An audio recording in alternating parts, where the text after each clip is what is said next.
भरत रंग लखनऊ की इस नाट्य प्रस्तुति जो कि संस्कृति मंत्रालय भारत सरकार के सहयोग से हो रही है, इस प्रस्तुति में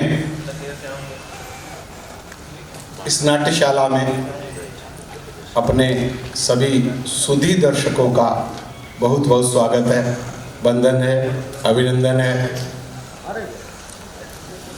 किसी भी कार्यक्रम की पूरी प्रस्तुति में थोड़ा सा अधूरापन रहेगा अगर हम अपने मुख्य अतिथि और विशिष्ट अतिथियों का परिचय न दें। तो मैं रिक्वेस्ट करूंगा हमारे आज के मुख्य अतिथि श्री अजय कुमार वर्मा जी कृपया स्टेज पर आ जाएंगे। आप डिप्टी सेक्रेटरी रहे हैं, एक बड़ा नाम होता है लोकायुक्त, उस लोकायुक्त के यहाँ आप डिप्टी सेक्रेटरी रह चुके हैं, सेवानिवृत्त हैं, सामाजिक व्यक्ति हैं और समाज में बहुत सक्रिय रहते हैं। दूसरे विशिष्ट अतिथि हैं हमारे डॉक्टर राजेश अहिरवार जी। मैं अनुरोध करूंगा कृपया स्टेज पर आकर सब लोगों से परिचय लेंगे। राजेश अहिरवार जी सहायक निदेशक हैं, असिस्टेंट डायरेक्टर हैं संस्कृति विभाग में उत्तर प्रदेश के, और आपकी विशेषता है कि आपने इसी मंची परफॉर्मेंस में ही पीएचडी किया हुआ है। बहुत कम लोग ऐसे मिलते हैं। बहुत बहुत स्वागत है आपका डॉक्टर राजेश अहिरवार जी। हमारे एक अतिथि श्री दुर्गेश त्रिपाठी जी। दुर्गेश जी संभवतः आ नहीं पाए, तो हमारे इसी बीच और अतिथि हमारे आ गए हैं श्री आर.एल. निरंजन जी। मैं आपसे अनुरोध करूंगा कृपया स्टेज पर आए। श्री आर.एल. निरंजन जी हेलो डिप्टी एसपी के पद से रिटायर हुए हैं। प्रदेश के विभिन्न जिलों में रहकर आपने ख्याति अर्जित की और पुलिस विभाग में रहकर पुलिस जैसा नेचर ना होके सांस्कृतिक, सामाजिक और समरसता वाला आपका नेचर है। आपका यहाँ उपस्थित होना ही इस बात को दर्शाता है। मैं अपने सभी मुख्य अतिथि और विशिष्ट अतिथियों से अनुरोध करूंगा कि कृपया दीप प्रज्वलन करने का कष्ट करें। किसी भी कार्यक्रम को प्रारंभ करके दीप प्रज्वलन से हम लोग प्रारंभ करेंगे। सर कौन में आप?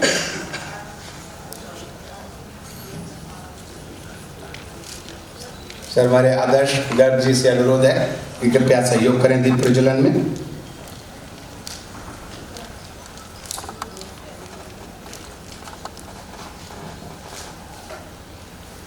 दीप ज्योति परम ज्योति दीप ज्योतिर्जनार्दना दीपो हरतु मे पापम दीप ज्योतिर्नमोस्तुते। शुभं करोति कल्याणं आरोग्यं सुख संपदा द्वेष बुद्धि विनाशाय आत्मज्योति नमोस्तुते। आत्मज्योति प्रदीप्ताय ब्रह्म ज्योति नमोस्तुते। ब्रह्म ज्योति प्रदीप्ताय गुरु ज्योति नमोस्तुते।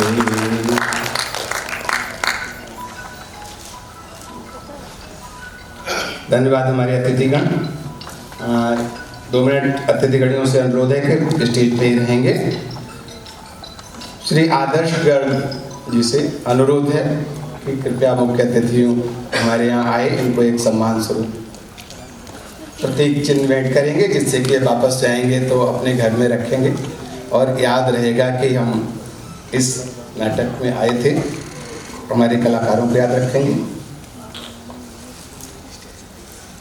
श्री अजय कुमार वर्मा जी को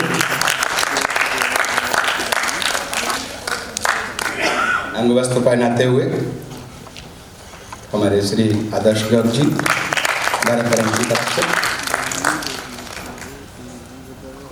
और लाएं।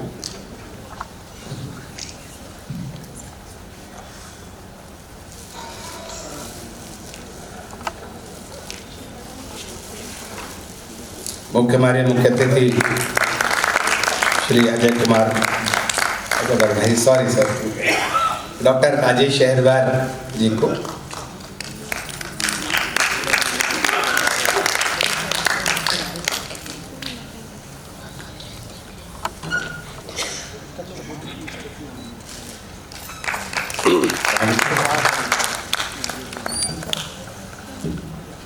श्री आदर्श गर्ग जी से अनुरोध है कि हमारे दूसरे विशिष्ट अतिथि श्री निरंजन जी को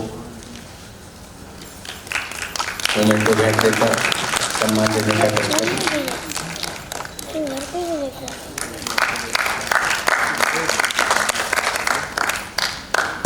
बहुत बहुत धन्यवाद सर हमारे मुख्य अतिथियों जी का। कृपया अपना स्थान ग्रहण करें ताकि हम लोग जिसके लिए यहाँ एकत्रित हुए हैं नाट्य प्रस्तुति का आनंद लें।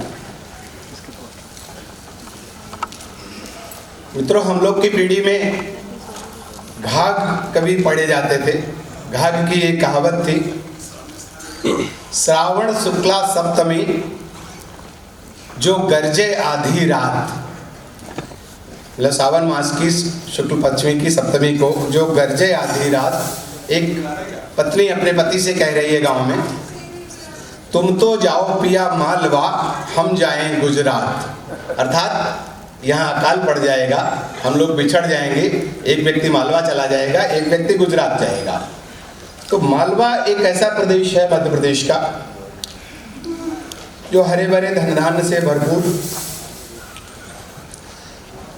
पिछले समय में जब नदियों की और पानी की जहाँ कमी होती थी, नर्मदा नदी, जहाँ अपने उत्तर प्रदेश में गंगा नदी है वैसे ही वहाँ नर्मदा नदी पूज्य है, उस नर्मदा नदी से परिपूरित घोषित मालवा प्रदेश। उसी मालवा प्रदेश में एक नाम है, एक जगह है मांडव। मांडव भी कहते हैं उसको। इस मांडव में एक बहुत दुर्गम और अजय किला बना हुआ है।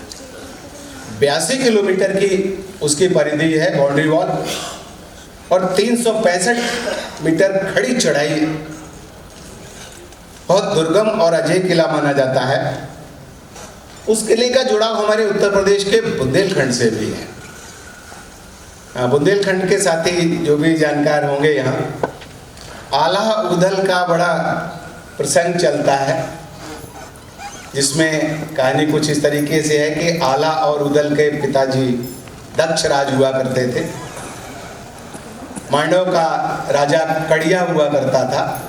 उसने दक्ष राज के का वध करके और उनकी सर काट के उनको मांडव के किले में लटका दिया था। चैलेंज था कि कोई उसको काट के दिखाए, उनको लेके जाके दिखाए। उस किले की एक शान में आला उदल के जब आलखंड एक बुंदेलखंड में चलता है, एक लाइन जरा सी याद आ रही है, ऐसो किला बनो कड़िया को, कड़िया मैंने महाराज जो वहां का था, बादल 3 हाथ रह जाए। इतना दुर्गम, इतना ऊंचा था कि जहां से बादल कुल 3 हाथ है। ऐसा जो कलाकार और गीतकार ने उसको इस तरह से वर्णन किया है। तो ऐसे ही दुर्गम और अजय किले, उसके अलावा इस किले का एक और पहलू भी है।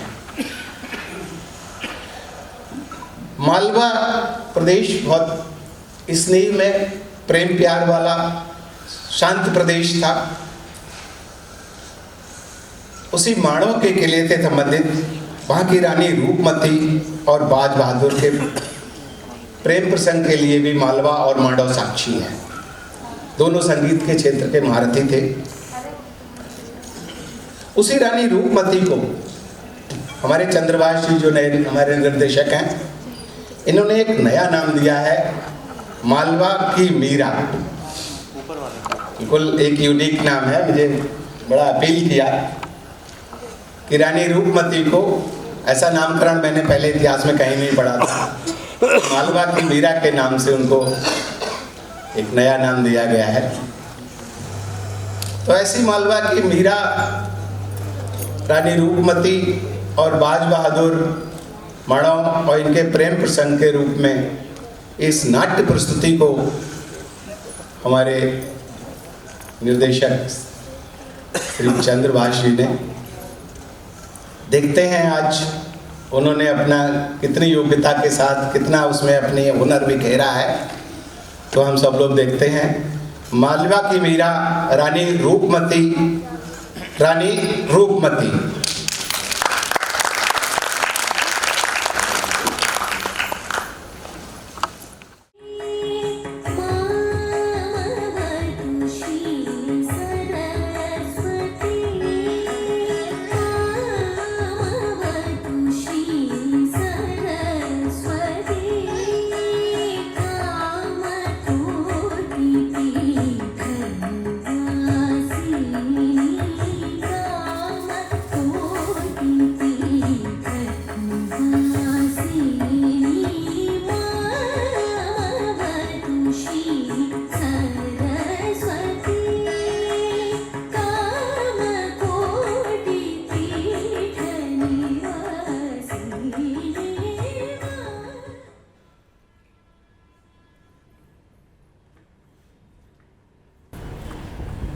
सखी, किसी देश, समाज व समुदाय का आकलन उसकी सभ्यता के विकास के अनुसार ही करते हैं और मानव सभ्यता के विकास के साथ ही भारत की मौलिक, विशिष्ट व अतुल्य सभ्यता भी फली फूली है। सभ्यता के विकास क्रम में हमारी संस्कृति का भी उत्तरोत्तर विकास बड़े ही स्वाभाविक रूप से नए नए आयाम करता रहा। हमारा संगीत, साहित्य, लोक कलाएं, जीवन शैली पूरी विश्व बिरादरी को आकर्षित करती रही है। और तो और संपूर्ण संसार में भारतीय लोक कलाओं व ललित विधाओं का विशेष स्थान रहा है। हमारी समुची सभ्यता व संस्कृति भारतीयता का तो परिचालक रही, साथ ही साथ हमारे आदर्शों, वसुधैव कुटुंबकम व जीवन मूल्यों का भी संवाहक रही। भारतीय लोक कलाओं व ललित कलाओं में हमारा संगीत विश्व का मधुरतम व अनुशासित संगीत कहा जा सकता है। हम भारतीय तो नाद को ही ब्रह्म मानते हैं। संगीत हमारे लिए ईश्वर का वरदान व ईश्वर प्राप्ति का सर्वोत्तम साधन माना गया है। संगीत अर्थात अलौकिक आनंद, संपूर्ण समर्पण, एकाग्रता, ज्ञान, योग, साधना, पवित्रता व प्रकृति का परिचायक रहा है। संगीत के माध्यम से आप सब कुछ पा सकते हैं और सब कुछ खो भी सकते हैं। ये सब कुछ पा जाने और सब कुछ में खो जाने के दर्शन का माध्यम ही तो भारतीय संगीत है। अरे महोदय, इस व्याख्यान के मोह में पड़कर तो हम ये भी भूल गए कि आज का आयोजन व प्रयोजन क्या है। अरे हाँ सखी, सही कहा, मैं तो भूल ही गया। आप सभी सुधी दर्शकों को हमारा प्रणाम। मैं हूँ आज का आपका सूत्रधार। कथा को एक सूत्र में बांधकर हमारे सभी दर्शकों तक आज की कथा को पहुंचाना, यही तो मेरा काम है। तो आज कौन सी कहानी सुना रहे हो अपने दर्शकों को? मैं कोई कहानी नहीं सुना रहा हूँ, मैं तो सूत्रधार हूँ। आज की कहानी को नाटक के रूप में तुम ही दर्शकों के सामने पेश करने वाली हूँ। ठीक है, तो प्रारंभ करें। हाँ हाँ। हमारे देश में सदियों से अनेकानेक प्रेम कहानियां हम लोग कहते सुनते आए, किंतु आज की कहानी मात्र प्रेम कहानी नहीं है, बल्कि संगीत के पवित्र बंधन व संगीत के प्रति समर्पण व सम्मान की कहानी है। इतना अधिक रहस्य? हाँ, क्योंकि आज हम कहानी कहेंगे रानी रूपमती की, संगीत साधिका, पवित्र प्रेमिका की कहानी। जीवन दायिनी नर्मदा के समीप विंध्याचल की एक सुरम्य चोटी पर स्थित सुप्रसिद्ध दुर्ग बांधवगढ़ मध्य युग में एक समृद्धशाली नगर रहा है। यहाँ माँ सरस्वती के महान उपासक महाराजा भोज परमार व उनके वंशजों ने लगभग 1000 वर्ष तक राज्य किया। मालवा के पठान बादशाहों ने भी इस सुंदर पहाड़ी नगर को अपनी राजधानी बनाया। भारत देश अपनी अमर प्रेम कहानियों के लिए भी जाना जाता है, जहाँ लोग एक दूसरे के प्यार में अपने प्राण देने को सहर्ष तैयार रहते हैं। मध्य प्रदेश का मांडू नगर भी एक ऐसी ही प्रसिद्ध प्रेम कहानी का साक्षी है। ये कहानी है मांडू नगर के सुल्तान बाज बहादुर और रानी रूपमती की। इस प्रेमी जोड़े का नाम मांडू के इतिहास में बड़े ही गर्व और आदर के साथ लिया जाता है। बाज बहादुर और रूपमती की ये कहानी किसी चलचित्र से कम नहीं है, जहां युद्ध, संगीत, प्रेम और विरह जैसे सारे भाव मौजूद हैं।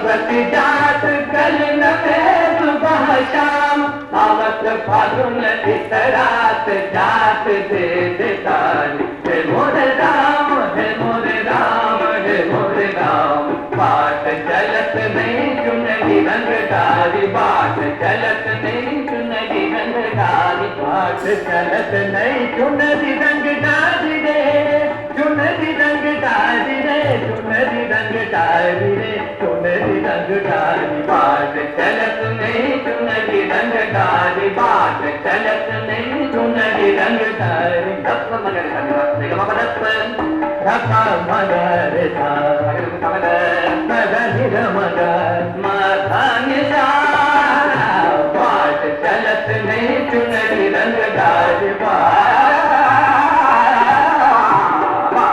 चलत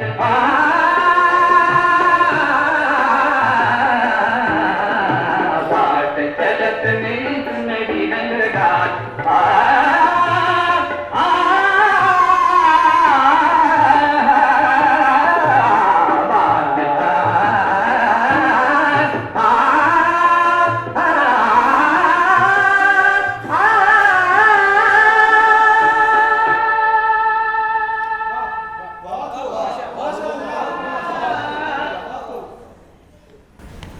शाबाश शहजादे शाबाश, आज मेरे जिंदगी के अरमान पूरे हो गए। मुगलों के बादशाह अकबर को अपने तानसेन पर नाज है, तो मालवा को अपने शहजादे बाज बहादुर पर नाज है। शुक्रिया जनाब, शिकार के लिए घोड़े तैयार हैं। तुम चलो, हम अभी आते हैं। जी जनाब। हाफिज खान, आप भी हमारे साथ चलिए। माफी चाहूंगा शहजादे हुजूर, मैं आपके साथ शिकार पे नहीं चल सकता। दरअसल मुझे आज ही सारंगपुर पहुंचना है, और मेरे ख्याल से अगर आप भी मेरे साथ सारंगपुर चलते तो ज्यादा बेहतर होता। क्यों? सुल्तान अली का हुक्म है। शहजादे हुजूर, बंदा आपकी खिदमत में आदाब पेश करता है। आदाब।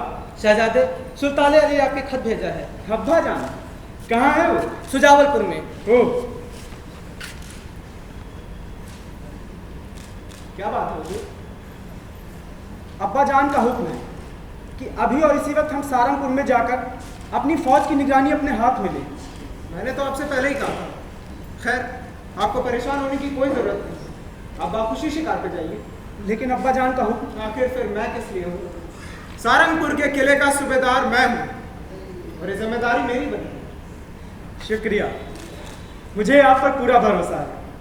आप ही के भरोसे मैं सारंगपुर को छोड़कर शाहिदाबाद में रहता हूँ। लेकिन हाँ, ख्याल रखिएगा मेरी गैर हाजिरी में अब्बा जान को मुझसे खफा होने का मौका ना मिले। आप बेफिक्र रहिए शहजादे हुजूर, मैं सब संभाल लूंगा। अच्छा, खुदा हाफिज। खुदा हाफिज।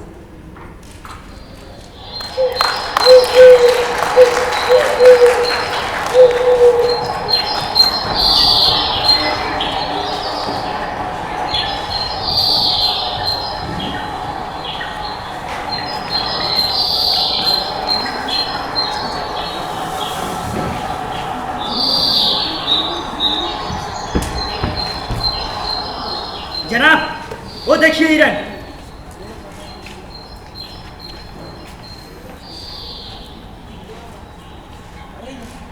जनाब, ये हिरन तो बड़ा ही चालाक मालूम पड़ता है।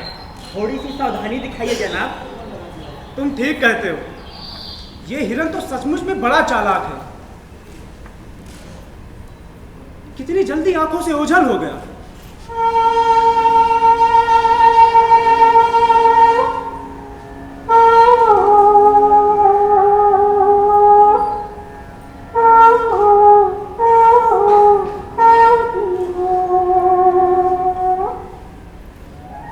कितना मधुर है ये संगीत।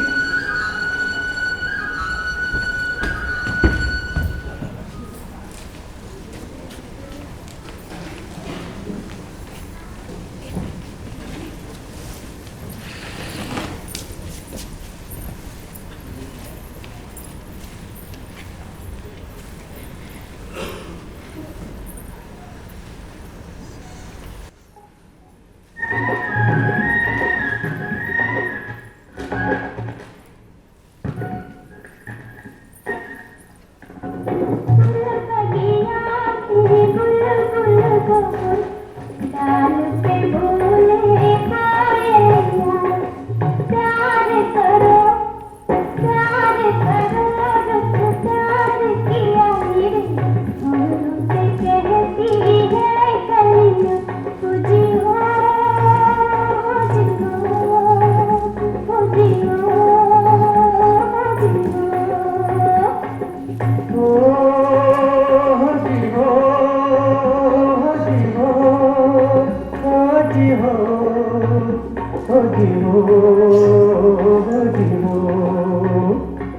प्यार तो है तलवार की धार की प्यार की मुश्किल है गलियां प्यार मेरा था बावरी बन गई रटते रटते सावलियां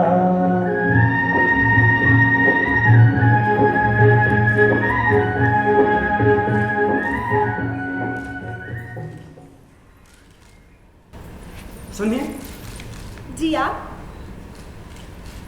जी मेरा नाम बाजीद खान है। लोग मुझे बाज बहादुर कहते हैं। ओह, मालवा के शहजादे। घबराने की कोई बात नहीं है। धर्मपुर के राजा यदुराज प्रभार मेरे परिचित हैं। शायद आप उन्हीं के घर से हैं। जी। क्या नाम है आपका? जी, रूपमती। रूपमती। एक बार मैं फिर से आपका गीत सुनना चाहता हूँ। मेरा गीत? मैं तो कुछ भी नहीं गाती। आज आपका संगीत सुनकर ऐसा लग रहा है कि सचमुच मैं कुछ नहीं गाती। नहीं राजकुमारी, सच तो ये है कि जिंदगी में पहली बार मैंने ऐसा जादुई और मीठा संगीत सुना है। मेरे गले में तुम्हारे गीत की धुन न जाने कहाँ से आ गई और मैं खुद ब खुद गाने लगा। राजकुमारी जी, चलिए, देर हो रही है। अच्छा, मैं चलती हूँ, देर हो रही है।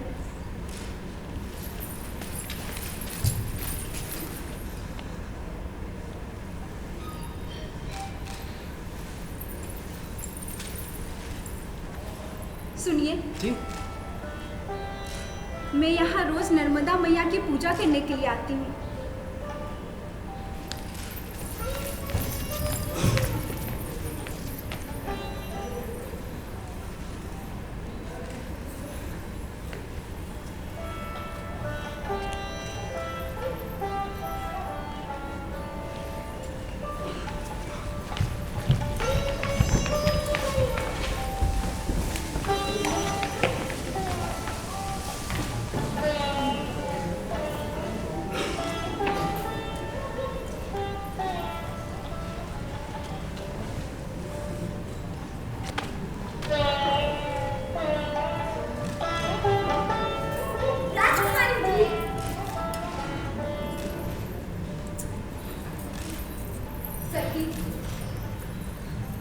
सच बता, क्या तुमने जीवन में इतना सुंदर संगीत सुना था?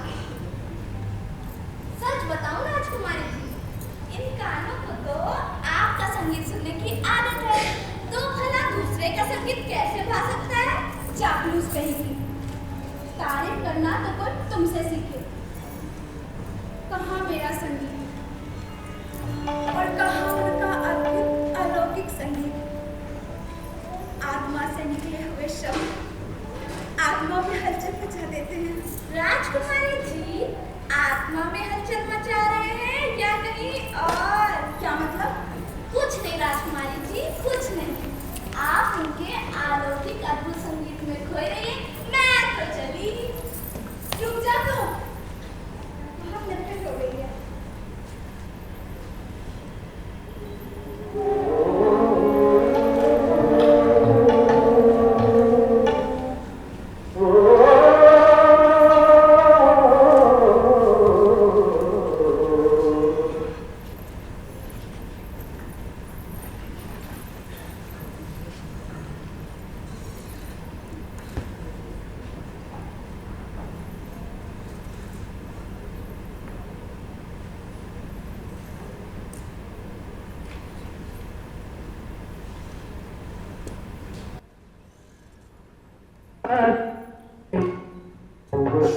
कहती है कलियां ओ जियो जियो ओ जियो जियो ओ जियो जियो जियो ओ जियो। माजिद खान। अब्बा जान, अब्बा हुजूर आप आइए, बैठिए अब्बा जान। अब्बा जान, आपकी आने की हमें खबर नहीं मिली। खबर देकर आता तो तुम्हें बहाना ढूंढने का मौका ना मिल जाता। मैंने तुम्हें सहारनपुर रवाना होने के लिए खत भेजा था, लेकिन ना तो तुमने मेरे खत का कोई जवाब दिया और ना ही तुम सहारनपुर गए। पता लगा कि तुम मेरे खत की परवाह ना करते हुए शहीदाबाद मांडव में ऐश कर रहे हो, इसीलिए मुझे यहाँ खुद आना पड़ा। अब्बा जान, अब्बा हुजूर मैं तो खुद ही सहारनपुर जाने वाला था। हाफिज खान ने कहा था कि जरूरत पड़ने पर वो मुझे बुलवा लेंगे। अब इससे बढ़कर और कौन सी जरूरत हो सकती है? जानते हो, मुगलों का सिपहसालार बैरम खान मालवा पर आंख लगाए बैठा है। अकबर ने पूरी तैयारी कर ली है। अगर चढ़ाई शुरू कर दी तो हम पठान कहीं के ना रहेंगे, भागना मुश्किल हो जाएगा। भागना पड़ेगा हमारे दुश्मनों को अब्बा हुजूर। हम पठान इतने बुज़दिल नहीं। अगर मुगल अपने सर पर कफन बांधकर अपनी जान हथेली में लिए फिरते हैं तो हम पठानों ने भी चूड़ियां नहीं पहन रखी है। हम ईंट का जवाब पत्थर से देंगे। ये मालवा पठानों का था और हमेशा रहेगा। शाबाश बेटे शाबाश, मुझे तुमसे ऐसी जवाब की उम्मीद थी। पर यह कोई मामूली काम नहीं है शहजादे। इसके लिए तुम्हें अपने सारे ऐशो आराम छोड़ने पड़ेंगे। मांडव में बैठकर गाने बजाने से काम पूरा नहीं होगा। और अब तुम बच्चे नहीं रहे, तुम्हें अपनी जिम्मेदारियों को समझने की कोशिश करनी होगी। मत भूलो कि तुम मालवा के होने वाले सुल्तान हो। मैं तो तुम्हें बस इतना ही कहने आया था कि मुगलों के हमले से मालवा को कोई नुकसान ना पहुंचे, इसीलिए हमें तीनों सरहदों पर पहरा देना होगा। तुम्हारा छोटा भाई दौलत खान उज्जैन में है, मैं सुजावलपुर के लिए निकलता हूं और तुम सहारनपुर के लिए रवाना हो अभी इसी वक्त। जो हुक्म अब्बा हुजूर।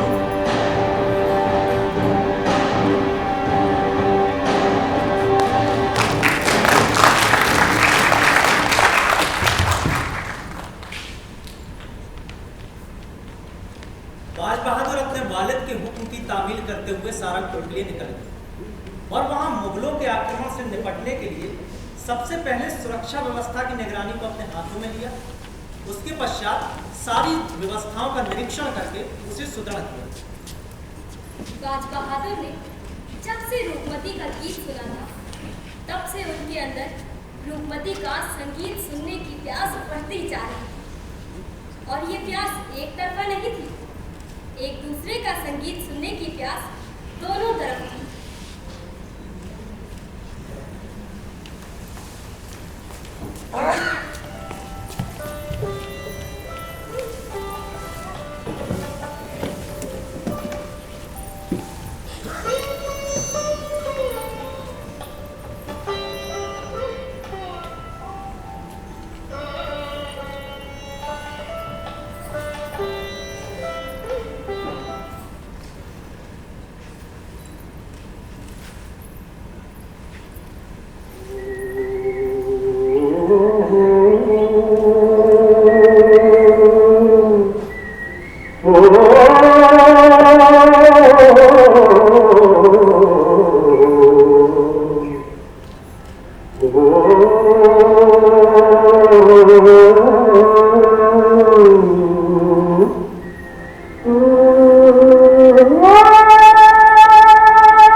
मैं तुम्हें ले जाने के लिए आया हूँ। कहाँ? मांडवगढ़। मैंने तय कर लिया है कि तुम्हें वहां पर ले जाकर तुम्हारे लिए संगीत का एक मंदिर बनवाऊंगा। जिससे तुम अपने गाने बजाने का रियाज किया कर सकोगी। और इसी बहाने मेरी संगीत की प्यास भी बुझती रहेगी। पर मैं तो अपनी धर्मपुरी और नर्मदा मैया को छोड़कर कहीं नहीं जा सकती। ऐसा ना कहो रूप। रात में मैंने एक ख्वाब देखा है और मैं जिसे पूरा करके रहूंगा। ख्वाब? कैसा ख्वाब? मैंने देखा है कि हमारे मालवा की रियाया लाखों की तादाद में इकट्ठा होकर एक सुर में कह रही है, मालवा की मीरा जिंदाबाद, मालवा की मीरा जिंदाबाद। मालवा की मीरा? नहीं, पूज्य मीराबाई तो देवी है, साक्षात सरस्वती का अवतार है। मैं तो उनके चरणों के धूल की बराबर भी नहीं। नहीं रूप, अभी तुमने अपने आप को नहीं पहचाना। तुम इस जंगल में खिलकर मुरझा जाने के लिए नहीं हो। रूप, हमारे साथ मांडव चलो, फिर देखो वहां पर रहकर तुम्हारे गीत की शोहरत किस तरह पूरे मांडव में फैलती है। रूप, तुम्हारे वालिद को मैं समझा लूंगा। सच रूप, बस तुम सिर्फ एक बार हाँ कह दो। अगर मेरे हाँ कहने से बात बन सकती तो मैं जरूर हाँ कह देती, लेकिन यहाँ तो बात ही कुछ और है। क्या बात है रूप? अगर आप जानना ही चाहते हैं तो सुनिए। बात वर्षों पहले की है, जब मैं पैदा भी नहीं हुई थी। हमारी जन्मभूमि में नर्मदा मैया का प्रकोप हुआ।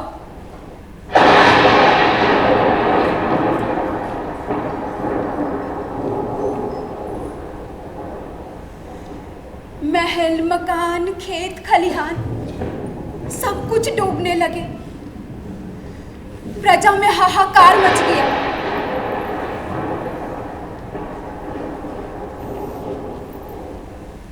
तब हमारे पिताजी ने माँ से विनती की और अपनी आने वाली संतान माँ नर्मदा को सौंप देने का वचन दिया। तब जाकर कहीं नर्मदा मैया का प्रकोप शांत हुआ।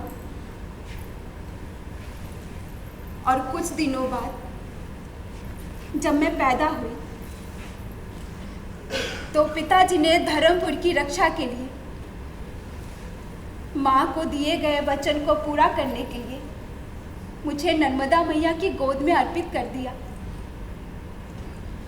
माँ ने पिता की अर्चना स्वीकार की और मुझे जीवन दान दिया,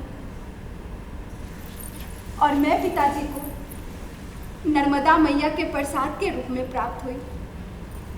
तब से लोग मुझे माँ नर्मदा का वरदान मानने लगे, और तब से ये रूपमती रोज माँ नर्मदा का दर्शन करके ही अंजल ग्रहण करती है,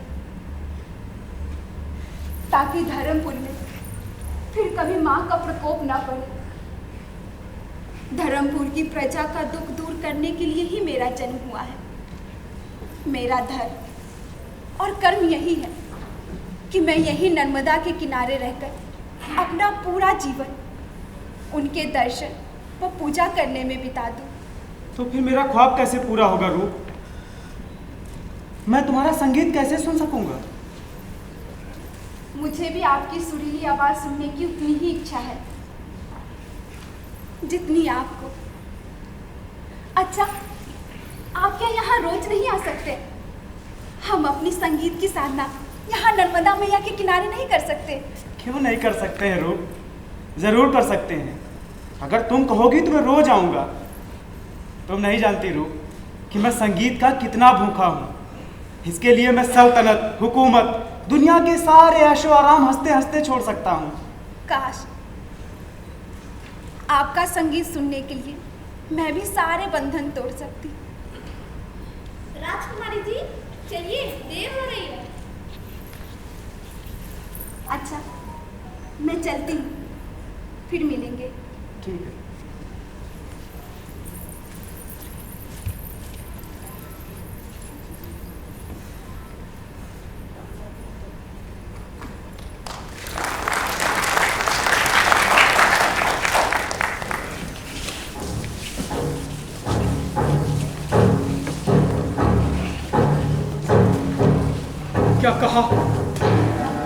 राजकुमारी किसी शहजादे से मिलती जुलती है? हाँ महाराज, मैं सच कह रही हूँ। क्या तुमने अपनी आंखों से देखा है? जी महाराज। अच्छा, अब तुम जा सकती हो। ये हमारे मान अपमान का सवाल है। पैदा होते ही रूपमती को हमने मां नर्मदा के चरणों में अर्पण कर दिया था।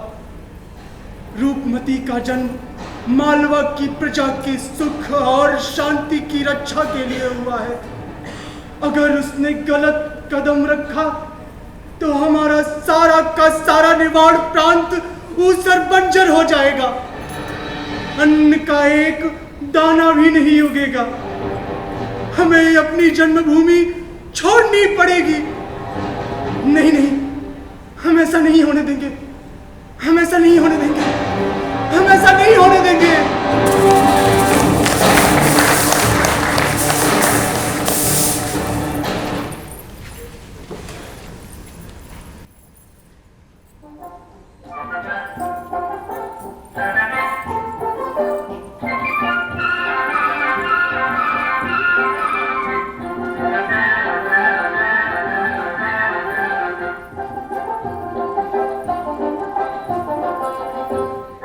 जीवन की भिन्ना का तार बोले, सांसों में सुर का सिंगार बोले, हृदय की धड़कन में प्यार बोले, जाने क्या बोले, क्या बोले, क्या बोले, क्या बोले, वो जाने क्या बोले, क्या बोले, क्या बोले।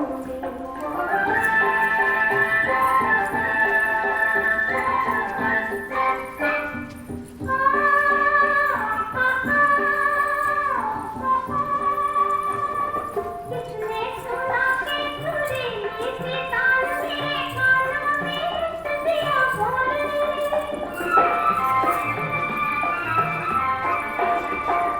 किसकी रसीली तरंगों ने मेरे दिल को किया डावाडोल, दिल को किया डावाडोल। मन के समन की बहार बोले, कोयल की मीठी पुकार बोले, झांझर की झनझन झनकार बोले, जाने क्या बोले, क्या बोले, क्या बोले, क्या बोले, वो जाने क्या बोले, क्या बोले, क्या बोले।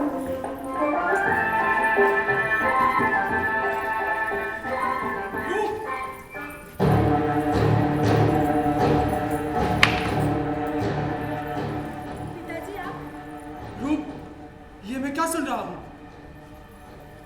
क्या पिताजी? नर्मदा मैया के दर्शन व पूजन के बहाने तुम किससे मिलने जाया करती हो, मुझे मालूम है। नर्मदा मैया के दर्शन व पूजा करने के लिए मैं रोज जाती हूँ, पर वहाँ शहजादे बास बहादुर भी आते हैं पिताजी। मैंने कोई पाप नहीं किया। शहजादे बास बहादुर एक बहुत बड़े संगीत मनमग्न है। संगीत उनकी आत्मा में रचा बसा है, और अगर उनके सानिध्य और कृपा से मैं भी संगीत की सेवा कर सकूं, तो इसमें बुरा क्या है पिताजी? बुरा तो कुछ भी नहीं है बेटी, लेकिन मैं लोगों का मुंह कैसे बंद करूं? लोगों का कहना है कि तुम्हारा शहजादे से मिलना पाप है, जिसके कारण अकाल पड़ सकता है, लोग भूखों मरने लगेंगे। पाप? शहजादे से मिलना पाप है? हाँ बेटी, तुम्हारा जन्म प्रजा के सुख और कल्याण के लिए हुआ है। तुम नर्मदा मैया का वरदान हो। तुम्हारे नर्मदा मैया के दर्शन व पूजन से ही ये सारा का सारा निवाड़ प्रांत हरा भरा रहता है। अगर कुछ ऊंच नीच हुआ तो नर्मदा मैया के प्रकोप से ये सारा का सारा निवाड़ प्रांत नष्ट हो जाएगा, और फिर लोग एक कुंवारी कन्या पर लांछन लगाए। उससे पहले मैं तुम्हारा ब्याह कर देना चाहता हूं। ब्याह?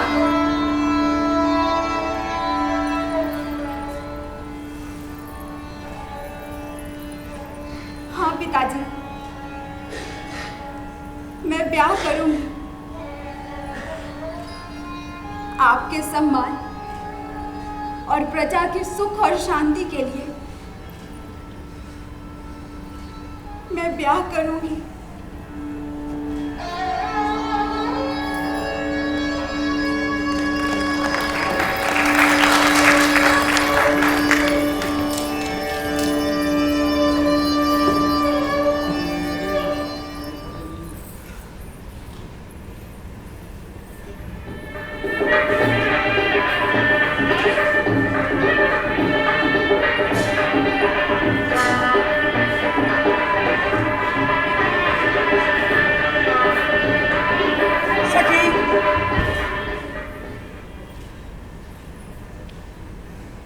क्या बात है सखी? तुम कुछ दुखी व चिंतित लग रही हो। कुछ विशेष बात है? कुछ नहीं सखा, मन ही कुछ अनमना सा है। हम स्त्रियों का भाग्य ही कुछ ऐसा है, सदैव हमको ही अपने प्रेम का बलिदान करना होता है। इतिहास साक्षी है सखी। कर्तव्य, धर्म व आदर्शों के लिए स्त्रियों द्वारा हर युग में, प्रत्येक कालखंड में अपने प्रेम का बलिदान करना पड़ा है। प्रेम तपस्या व साधना है। इस संसार की अमूल्य निधि है प्रेम। इस अलौकिक व अद्भुत आनंद का रहस्य केवल वही जान सकता है जो स्वयं से अधिक अपने कर्तव्य को प्रेम करता हो। जो प्रेमी प्रेम के सागर में भीतर भीतर गोते लगाकर तैरना जानता हो, वही प्रेमी प्रेम के असली स्वाद और रस को जान सकता है। सखी, जीवन की कठिनतम डगर पर चलकर ही प्रेम की मंजिल को पाया जा सकता है। परंतु ये निश्चित भी तो नहीं कि प्रेम की मंजिल मिल ही जाए। प्रेम उपहार नहीं, बलिदान है। प्रेम प्रसाद नहीं, त्याग है। ठीक कहा सखी, किंतु हमारे भीतर एक और व्यक्ति होता है जिसको केवल हम ही जानते हैं। दुनिया से बेखबर वो व्यक्ति हमारे भीतर अपनी ही दुनिया बसा लेता है, और उस अनोखी दुनिया को केवल हम ही जान पाते हैं। सही कहा सखा। वो भीतर का व्यक्ति हर पल दिन रात अपने को व्यक्त करने के लिए हम ही से लड़ता है, हम ही से झगड़ता है, विद्रोह भी करता है और सहयोग भी। वो भीतर का व्यक्ति जो प्रेम के रस में रचा बसा है। भीतर का प्रेमी समुद्र की गहराई को, हिमालय की ऊंचाई को, धरा के धैर्य को और आकाश को नापना चाहता है। भीतर का प्रेमी प्रेम के रसायन व गणित में हर पल तल्लीन रहता है। रानी रूपमती के भीतर का व्यक्ति भी प्रेम की पराकाष्ठा को छूना चाहता है। रूपमती प्रेम तो करती है बाज बहादुर से, परंतु अपने पिता, कुल, धर्म, वंश के समक्ष अपने पिता की आज्ञा मानकर अपने प्रेम का बलिदान करती है और पिता द्वारा निश्चित वर से विवाह के लिए तैयार हो जाती हैं। 16 श्रृंगार कर रूपमती दुल्हन का रूप धारण कर बाज बहादुर व अपने प्रेम को कर्तव्य के यज्ञ में स्वाहा कर विवाह मंडप के लिए तैयार है। देखते हैं सखा, उनके भीतर का व्यक्ति उनसे क्या करवाता है।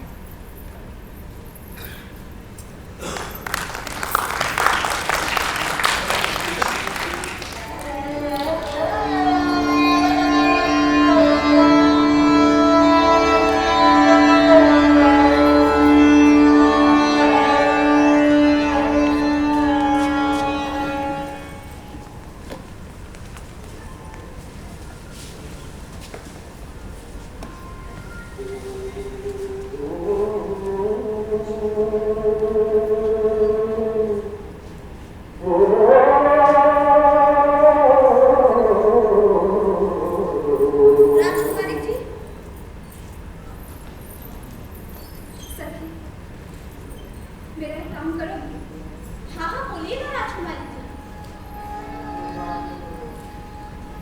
विवाह से पहले मैं एक बार वहां जाना चाहती हूँ। कहाँ? वहीं नर्मदा के किनारे, जीवन में पहली बार जहां वो अमर संगीत सुना है। हृदय नहीं मानता, वो संगीत पर बस मुझे खींच रहा है। मुझे ले चलो सखी वहां। पर अब समय कहाँ है राजकुमारी जी? कुलदेवी की पूजा के लिए भी तो जाना है।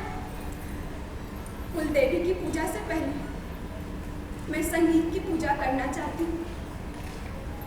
अपने संगीत के देवता का दर्शन करना चाहती हूँ। विवाह के बाद न जाने कब लौटूंगी। मेरी बात मान ले सखी। राजकुमारी जी, ये आप क्या कर रही हैं?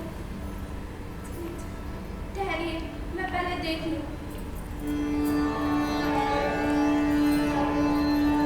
आइए राजकुमारी जी।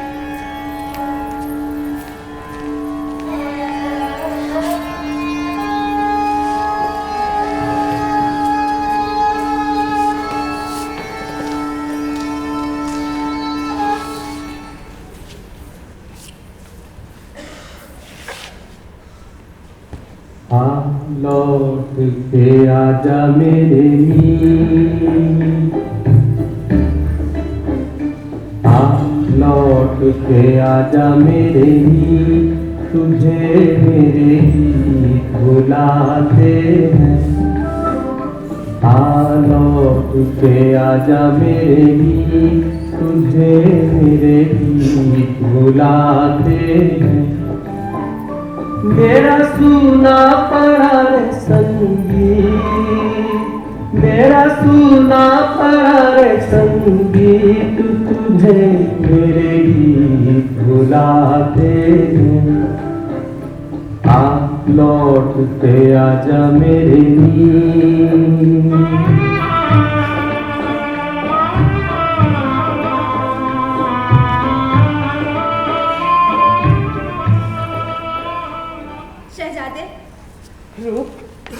देख लीजिए आंख खोलकर, यही आना भी कुंवारी कन्या रूपमती जिसे हम हमारे गले बांधना चाहते थे। आहा, किस खूबी से चंद्रवंशी क्षत्रियों का सर ऊंचा कर रही है। रूपमती, रूपमती, इतनी रात गए तुम यहाँ क्यों आई थी? मैं पूछता हूँ यहाँ क्यों आई थी? ठाकुर, शहजादे साहब, आप तो मालवा की प्रजा के रक्षक हैं, मालवा के होने वाले सुल्तान हैं। मैं पूछता हूँ, इस तरह हमारी पगड़ी उछाल कर आपको क्या मिला? मैं आपका मतलब नहीं समझा। आप समझेंगे भी कैसे? आप हैं राजा और हम प्रजा। हमारी इज्जत आबरू तो आपके लिए मन बहलाने का खिलौना है, खिलौना। जुबान संभालो ठाकुर। नहीं शहजादी, ये मेरे होने वाले पति हैं। आज हमारा ब्याह होने वाला है। ब्याह? छुप छुप कर दूसरे मर्द से मिलने वाली से ब्याह? तुम्हें गलतफहमी हुई है नौजवान। रूपमती तो नर्मदा की तरह पवित्र है। हम तो खुद ही चाहते हैं कि शादी के बाद तुम दोनों हमारे पास आकर मांडव में रहो। रूपमती संगीत कला की सेवा में हमारी मदद करेगी। अब मैं कुछ नहीं सुनना चाहता। आप लोगों ने जो मेरा अपमान किया है उसे मैं जिंदगी भर नहीं भूल पाऊंगा। ये क्या कर रहे हो बेटा? शांत हो जाओ, समझने की कोशिश करो। तुम रूपमती को लेकर घर जाओ। चलिए राजकुमारी जी।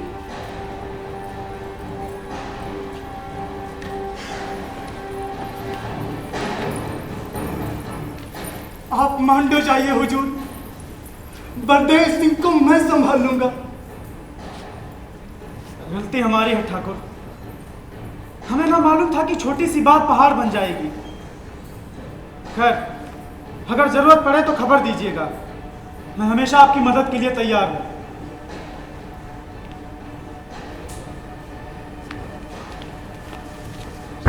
मैं भी जा रहा हूं ठाकुर, लेकिन देखता हूं तुम्हारी इस लाडली से ब्याह करने के लिए अब कौन तैयार होता है।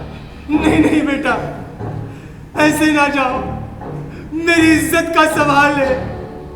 जैसे तुम्हें तुम्हारी इज्जत प्यारी है ठाकुर, उसी तरह हमें हमारी इज्जत प्यारी है।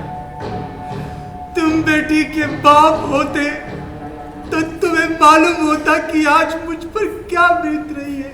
मेरी ऐसी बेटी होती तो मैं उसे जहर दे देता। खैर, मैं बहस करना नहीं चाहता, जा रहा हूं। नहीं बेटा, ऐसे ना जाओ, मेरा कुछ तो ख्याल करो। मैं कहीं का नहीं रहूंगा, मैं तुम्हारे पांव पड़ता हूं। मेरी इस पगड़ी की लाज रख लो बेटा, लाज रख लो। तुम्हारे जैसे पिता को तो चुल्लू भर पानी में डूब मरना चाहिए। नहीं नहीं बेटा, नहीं।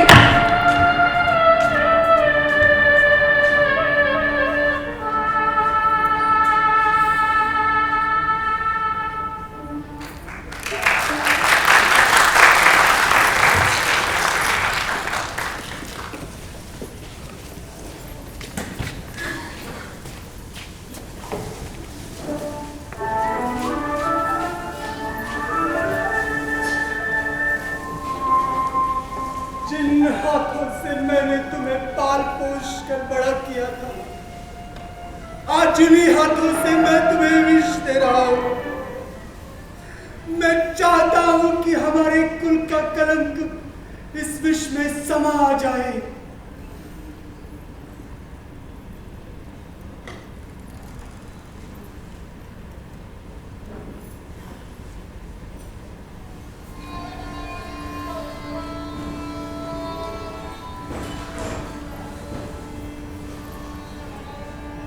चिंता न करें पिताजी, अगर मेरे प्राण देने से कुल का कलंक धुल सकता है तो मैं हंसते हंसते प्राण दे दूंगी। आपकी पगड़ी सलामत रहेगी, चंद्रवंशियों का सिर ऊंचा रहेगा। इस विष को मैं देवी नर्मदा माँ का प्रसाद समझकर पीती हूँ।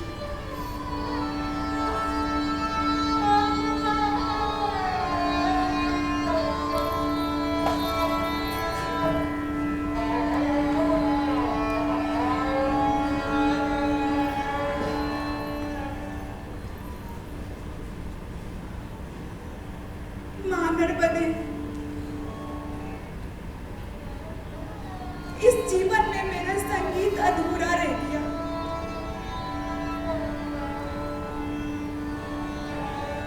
हम दोनों की कामना पूरी ना हो सके। आशीर्वाद दो माँ कि बाज बहादुर का संगीत पूरे संसार में गूंज उठे।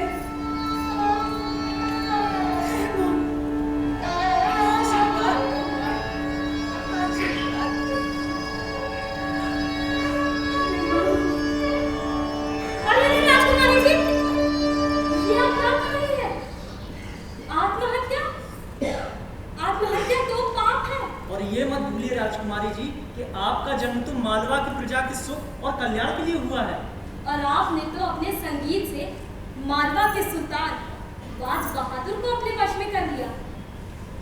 मैं तो ये कहूंगी कि आत्महत्या करने से अच्छा है आप मांडा चली जाएं। वहां से आप धर्मपुत्र व प्रजा के संकट भी दूर कर सकती हैं। पर लोग क्या कहेंगे? पिताजी क्या कहेंगे? राजकुमारी जी, सम्राट को नहीं दोष गुसाई, कोई कुछ नहीं कहेगा। बाज बहादुर तो मालवा के होने वाले सुल्तान हैं, वो अपने धर्म को जानते हैं, और आप भी तो क्षत्रिय की पुत्री हैं, अपने धर्म को समझती हैं। आत्महत्या करने से अच्छा है कि आप मांडव जाकर संगीत कला को अमर करें और बाज बहादुर के सहयोग से इस बंजर और ऊसर प्रांत को फिर से हरा भरा बनाने का प्रयास करें।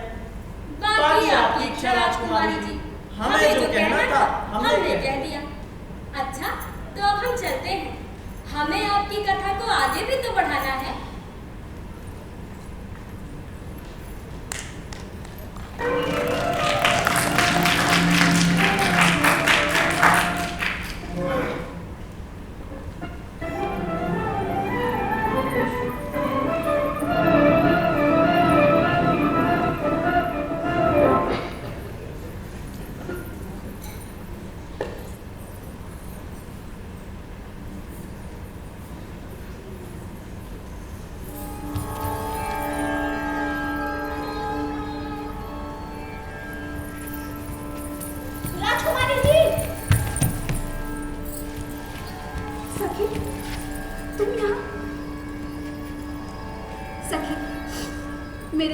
घोड़ा ला सकती हो, पर आप जाएंगी कहाँ?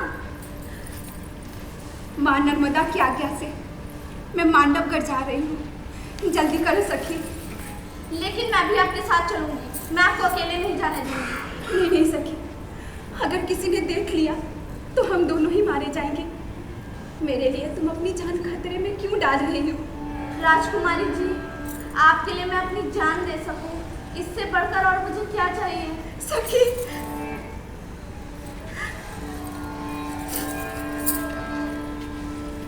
चलिए।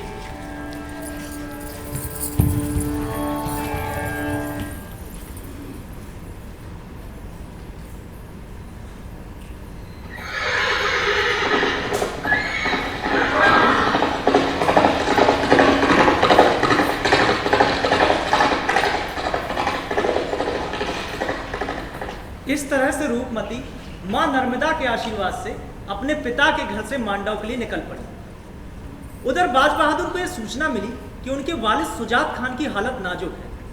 खबर पाकर बाज बहादुर अपने सैनिकों के साथ सारंगपुर के लिए निकल पड़े। संयोग से बाज बहादुर और रूपमती की मुलाकात रास्ते पर हो गई, और जब बाज बहादुर को यह पता लगा कि रूपमती अपना सब कुछ छोड़कर उनके साथ मांडव रहने के लिए आ रही थी, तो उन्हें अपने सैनिकों के साथ जहाज महल पर रहने के लिए भेज दिया और खुद अकेले सारंगपुर के लिए निकल गए। सारंगपुर में मालवा के सुल्तान सुजात खान अपने दोनों बेटे बाज बहादुर और दौलत खान को याद कर रहे थे। बाज बहादुर के पहुंचते ही जैसे उनके शरीर में जान आ गई हो। इधर अकबर के सिपह सलार बैरम खान ने खत भेजा कि या तो हमारी गुलामी इख्तियार करो या फिर मैदान जंग में मुगलिया फौज का सामना करो। बाज बहादुर ने उस खत का माकूल जवाब भेजा।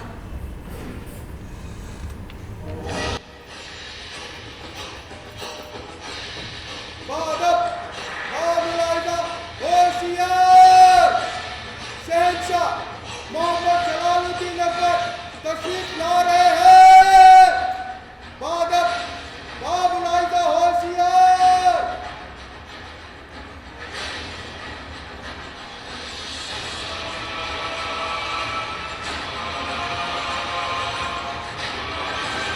शहंशाह अकबर जिंदाबाद, शहंशाह अकबर जिंदाबाद, शहंशाह अकबर जिंदाबाद। मालवा से कोई खबर आई अदम खान? बैरम खान के खत का जवाब आ गया जापाना। खत सुजात खान के लड़के बाजिद खान ने लिखा। बाजिद खान? जी हाँ जापाना, वो अपने आप को बाज बहादुर कहता है। गुस्ताख मौत से पहले चीटी के पर निकल आए। खैर, क्या लिखा है बाज बहादुर? मालवा के पठान हमसे जंग के मैदान में मुलाकात करना चाहते हैं जापाना। खत के जरिए हमें मुकाबले के लिए दावत में बुलाया गया। ये मुकाबला नहीं तो क्या है जापाना? मालवा के पठानों की पूरी ताकत का अंदाजा हमारे सिपह सलार बैरम खान को है। वो यहाँ इस वक्त मौजूद नहीं है, लिहाजा कोई भी कदम उठाने से पहले हमें दोबारा सोच लेना चाहिए। पीर मोहम्मद खान, आपकी क्या राय है? जहाँ बना मालवा के सुल्तान सुजात खान कुछ ही दिनों के मेहमान हैं। इस मौके पर हमला करना मुनासिब ना होगा। अब इससे बेहतर मौका कौन सा हाथ आएगा? अलीजा, आप हुक्म दीजिए, मैं अभी फौज लेकर रवाना होता हूँ। फतेह हमारी होगी। अदम खान, हमें इतनी जल्दबाजी से काम नहीं लेना चाहिए। हम संगीत रत्न तानसेन की राय जानना चाहते हैं। जहां पर मेरी राय में बाज बहादुर एक बहुत बड़ा संगीतज्ञ है। सुजात खान के मरते ही वो मालवा के सुल्तान बने, और हुजूर तो जानते ही हैं कि कलाकार की जंग और लड़ाई में कोई खास दिलचस्पी नहीं होती। इसलिए उस वक्त सुल्तान बाज बहादुर को मुट्ठी में कर लेना कोई बड़ी बात नहीं है। झगड़ा बस तभी तक है जब तक सुजात खान जिंदा है। बहुत खूब, हमें ये राय पसंद आई। अदम खान, जब तक सुल्तान सुजात खान जिंदा है तब तक हमें मालवा पर हमला करने का ख्याल छोड़ देना चाहिए। न जाने वो बुढ़ा कब मरेगा।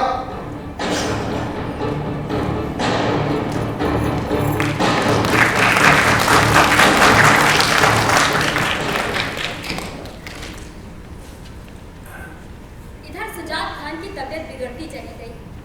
उधर रूपमती ने खाना पीना छोड़ दिया और जब बाज बहादुर को ये पता चला कि रूपमती मां नर्मदा के दर्शन व पूजन किए बिना अन्न जल ग्रहण नहीं करती, तो आदेश दिया कि जितनी जल्दी हो सके महल के ऊपर एक ऊंची छतरी बना दी जाए, जिससे कि रूपमती उस पर चढ़कर मां नर्मदा के दर्शन व पूजन कर सके। आदेशानुसार रातों रात जितनी जल्दी हो सकता था उतनी जल्दी महल के ऊपर एक ऊंची छतरी का निर्माण किया गया। रूपमती ने उस पर चढ़कर मां नर्मदा के दर्शन किए और इधर सारंगपुर में मालवा के सुल्तान सुजात इस जहां को छोड़कर चले गए।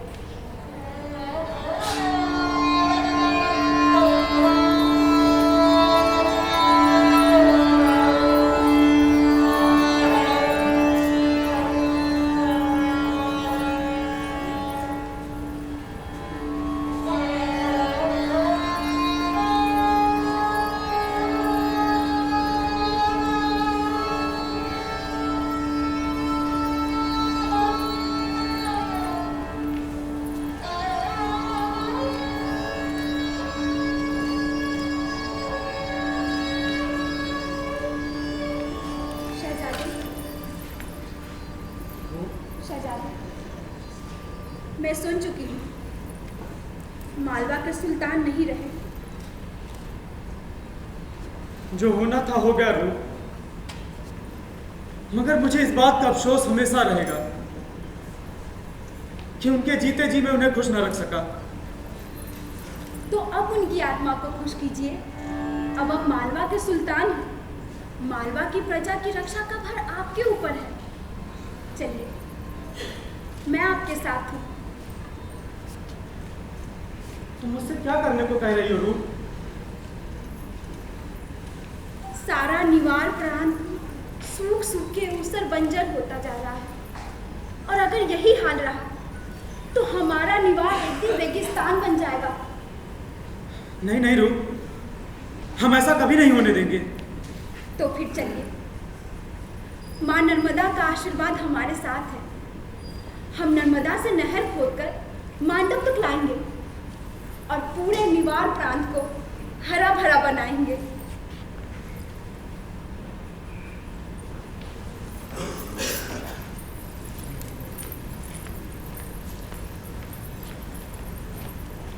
और इस तरह से रूपमती और बाज बहादुर ने मिलकर वो सारे काम किए जो वहां की प्रजा के हित में थे। पूरा निवार प्रांत फिर से हरा भरा हो गया। रूपमती को रानी का दर्जा प्राप्त हुआ। रानी रूपमती की जय जयकार होने लगी। रूपमती और बाज बहादुर दोनों संगीत की साधना में रम गए। अमिया हलाहल मद भरे श्वेत श्याम रत्नार जियत मरत झुकी झुकी परत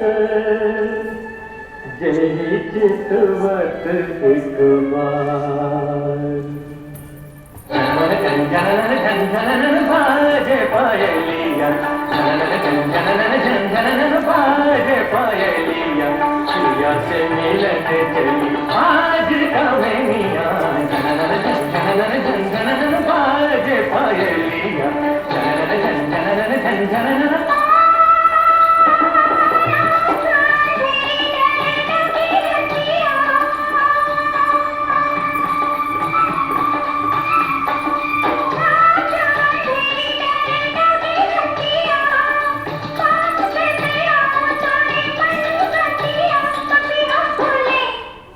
पपिया बोले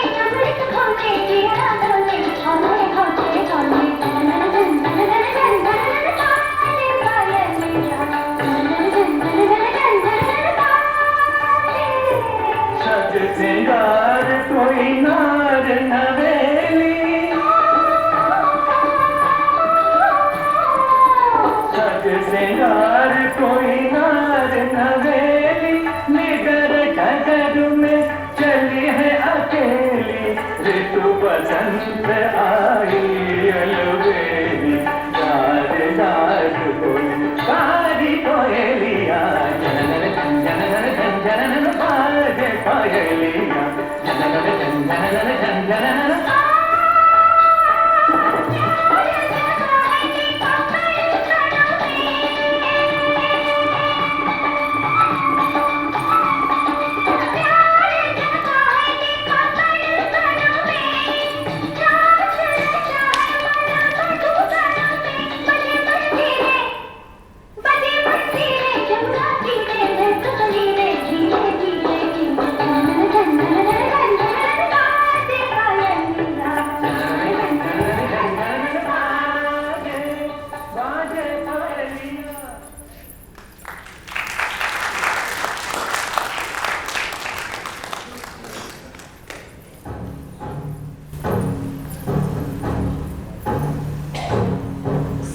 लालच कुछ भी करवा देता है। सत्ता पाने के लिए पहले भी षड्यंत्र होते थे, आज भी होते हैं और कल भी होते रहे। मालवा का सिपह सलार हाफिज खान मालवा का सुल्तान बनने का ख्वाब देख बैठा और अकबर के सिपह सलार अधम खान और बैरम खान के साथ मिलकर षड्यंत्र रचने लगा। हाफिज खान ने अकबर को बाज बहादुर के नाम से खत भेजा कि वो दिल्ली पर चढ़ाई करना चाहता है। अकबर खत पढ़कर आग बबूला हो गया और अधम खान को मांडव पर हमला बोलने का आदेश दे दिया। परंतु तानसेन ने रोकते हुए कहा कि बाज बहादुर तो एक फनकार है, उन्हें तो अपने गाने बजाने से ही फुर्सत नहीं होगी। जहां बना जरूर इसमें कुछ षड्यंत्र है। युद्ध से पहले तानसेन ने स्वयं मांडव जाकर बाज बहादुर की परीक्षा लेने व वहां की स्थिति का जायजा लेने की इजाजत दी। अकबर ने तानसेन की बात मानकर उन्हें मांडव जाने दिया। जब तानसेन बाज बहादुर व रूपमती से मिले तो दोनों ने इनका हृदय से स्वागत किया। तानसेन को अपने बीच पाकर दोनों धन्य हो गए थे। तानसेन भी बहुत खुश थे और मुगलों और पठानों के बीच जो भी बैर था उसे मित्रता में बदल दिया। और जब ये बात हाफिज खान और अधम खान को पता चली तो दोनों ने मिलकर मांडव से लौटते वक्त तानसेन को गिरफ्तार करा दिया।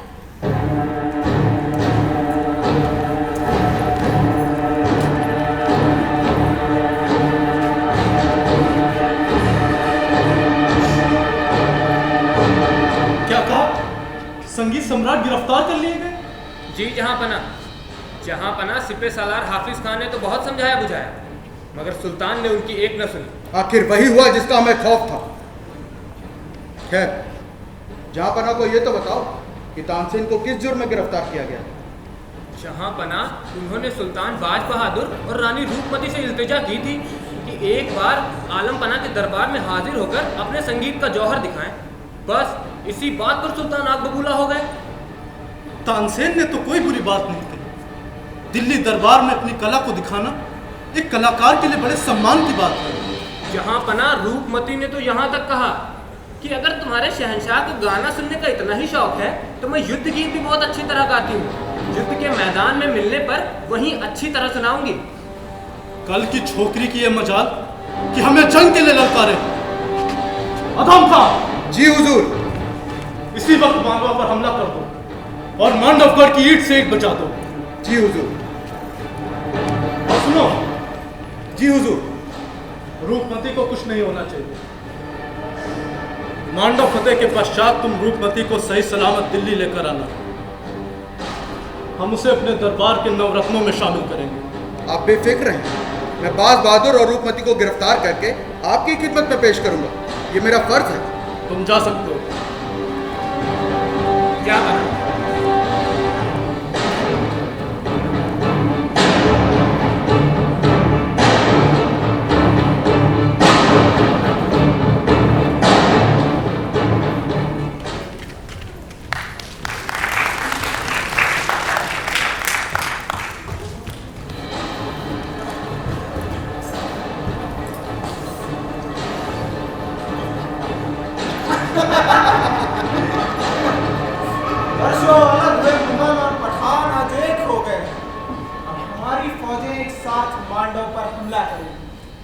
फतेह हमारी होगी और फिर मांडव के तट पर कब्जा आपका होगा और रूपमती आपकी।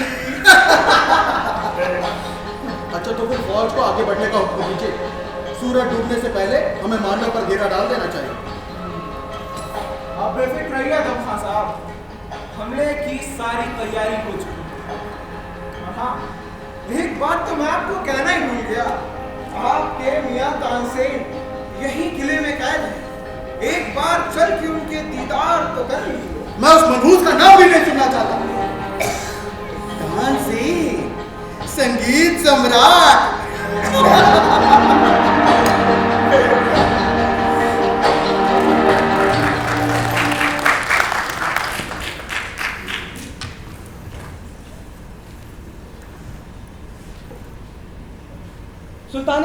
सुल्तान अली, क्या बात है?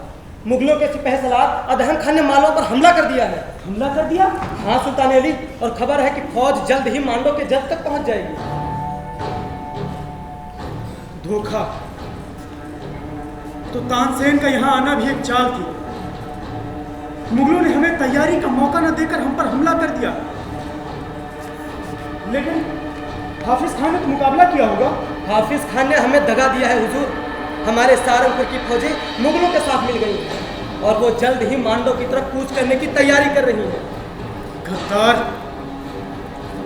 जितनी जल्दी हो सके हमें मुगलिया फौज का सामना करने के लिए तैयार होना चाहिए। हुजूर, मुगलों के आक्रमण की खबर सुनकर धर्मपुर के राजा हमारा साथ देने के लिए आ रहे हैं। ठीक है, जल्दी से तुम तैयारी में लग जाओ। शहजादे, मैं भी आपके साथ युद्ध भूमि में कदम से कदम मिलाकर चलूंगी। महारानी आप? मैं एक क्षत्रिय कन्या हूँ। जब देश में आग लग रही हो उस वक्त महलों में मुंह छुपाकर बैठना मैंने नहीं सीखा है। मालवा की रक्षा के लिए मैं भी आपके साथ कदम से कदम मिलाकर चलूंगी। नहीं रूप, ये तुम्हारा काम नहीं है। संगीत सेवा और जंग के मैदान में बहुत फर्क है। ये मत भूलिए सुल्तान कि जौहर करने वाली शतरानी समय आने पर युद्ध के गीत भी गा सकती है। मुझे अपने साथ ले चलिए, मुझे मौका दीजिए कि अपनी देश की रक्षा के लिए मैं अपनी जान दे सकूं। शाबाश रूप, मैं तुम्हारे जोश के तूफान को नहीं रोकूंगा। सुल्तान बाज बहादुर जिंदाबाद, रानी रूपमती जिंदाबाद, जय मालवा।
चूंकि यह युद्ध मालवा ने बिना तैयारी के लड़ा है, अतः इसका परिणाम भी मालवा के लिए अशुभ रहा। युद्ध भूमि में रूपमती के पिता व दोनों भाई मारे गए। रानी रूपमती भी गिरफ्तार कर ली गई। बाज बहादुर घायल अवस्था में अपनी जान बचाकर छिप गए। बाज बहादुर ने रूपमती तक एक संदेश भिजवाया कि रूप, मैं 3 दिनों में फौज लेकर मांडव पहुंच जाऊंगा। अगर तीसरे दिन सूरज डूबने तक मैं मांडव नहीं पहुंचा तो समझ लेना कि तुम्हारा बाज अब नहीं रहा।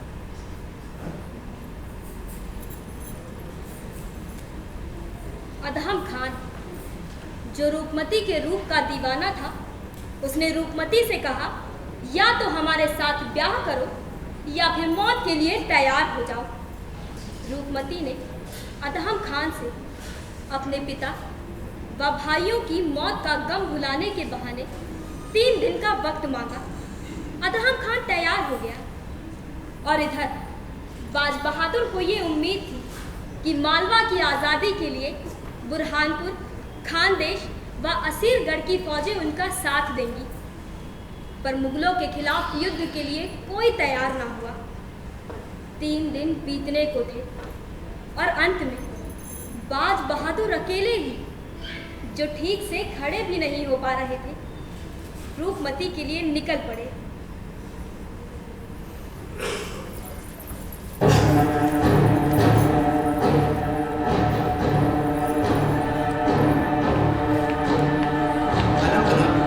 राजदारे मौसकी नवरत्न अकबरी संगीत सम्राट तानसेन नाजरी की जगह तक।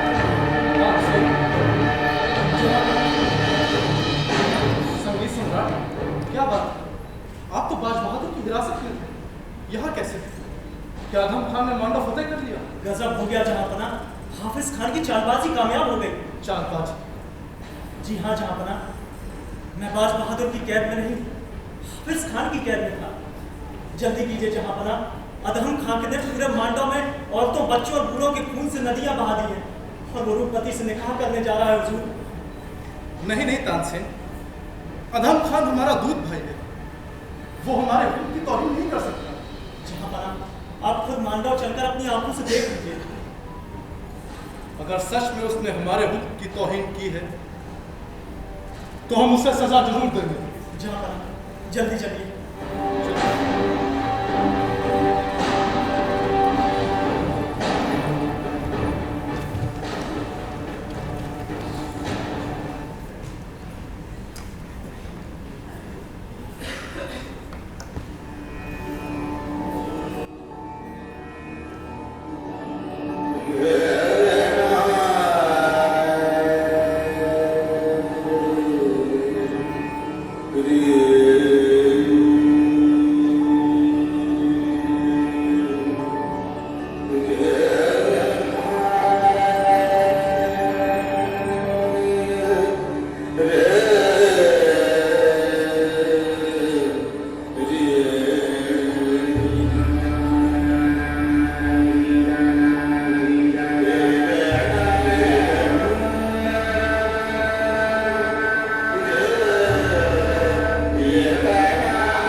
परवाने के इंतजार में शमा सज धज कर बैठी।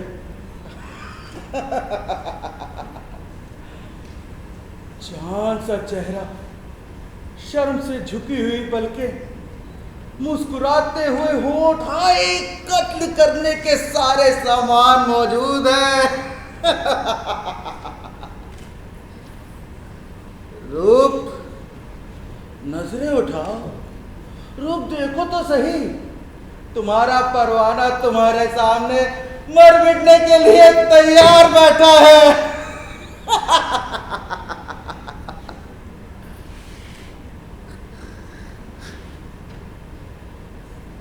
शर्मा रही हो? अब इतना भी क्या शर्माना।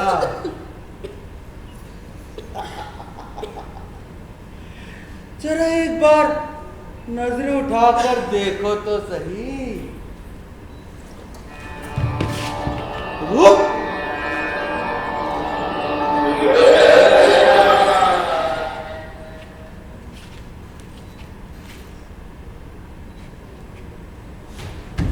खबरदार दाऊद खान, अगर तुमने मेरे रूप को छुआ भी तो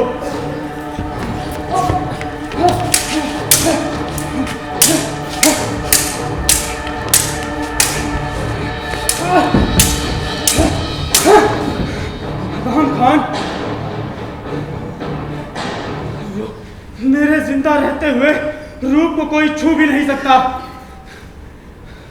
रूपमती संगीत कला की देवी है और कोई भी नीच इसे अपवित्र नहीं कर सकता। रूप मेरी थी और मेरी ही रहेगी दाऊद खान। तुम्हारी रूप तुम्हारा इंतजार न कर सकी बायजीत खान। वो इस दुनिया को छोड़कर चली गई। रूप, रूप, रूप,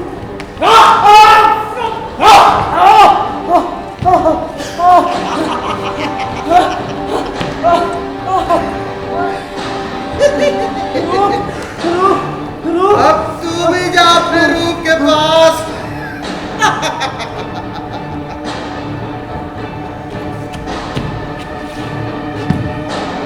रानी रूपमती, बाज बहादुर।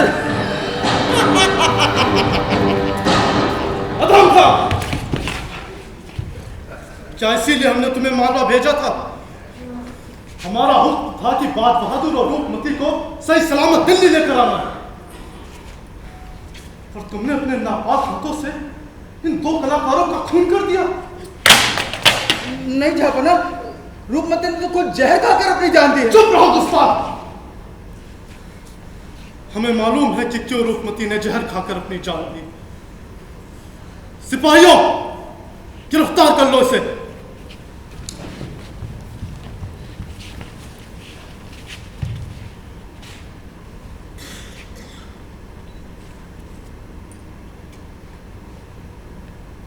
रूप, बाज,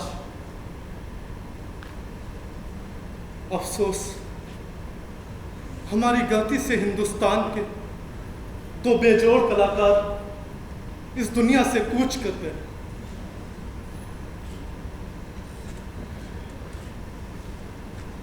मरहूम कलाकार, ये अकबर तुम्हारा गुनहगार है।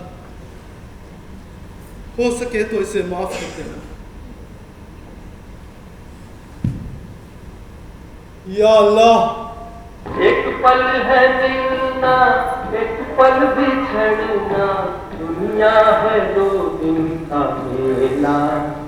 ये घड़ी न जाएगी, तुझे मिलेगी बुलाते हैं। आप लौटे आजा मेरे हीर।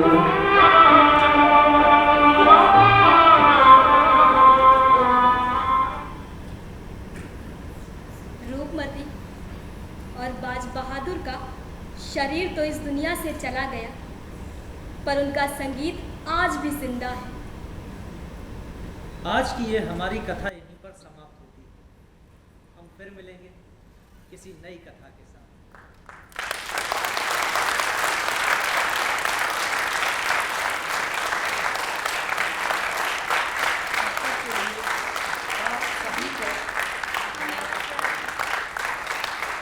एक पल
शक्ति, मालवा की मीरा रूपमती। एक बार फिर तालियों से इसका आवाज दें।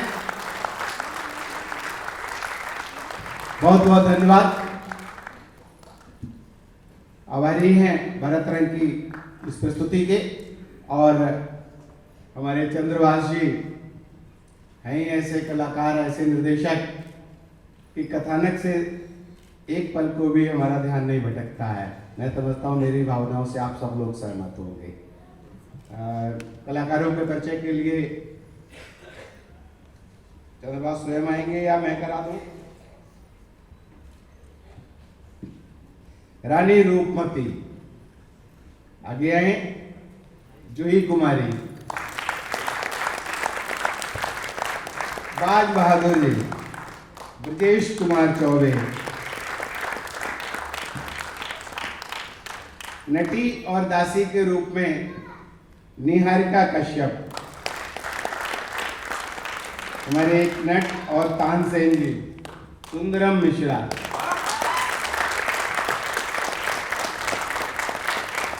सखी के रूप में अनामिका रावत,